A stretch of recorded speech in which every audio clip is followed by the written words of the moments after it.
Welcome to Guide Guru. We hope this video helps. You start by preparing.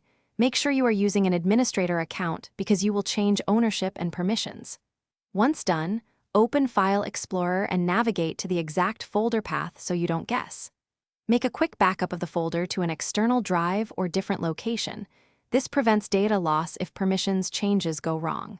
Also, show hidden items and file name extensions so you can see attributes and any encrypted markers before proceeding. Now you take ownership and grant yourself rights because Windows prevents access when ACLs deny you.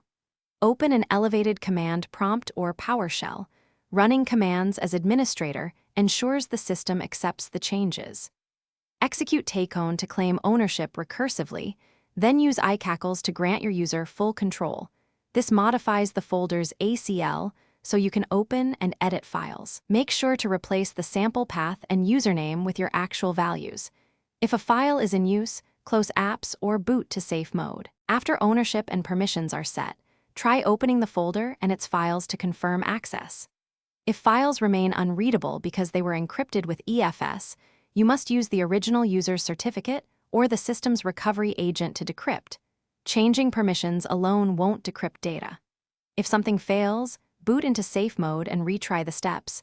Run chkdsk to fix disk issues or restore your backup copy. Remember, permissions fix access problems.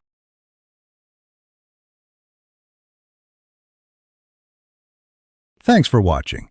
Consider subscribing if we helped you today.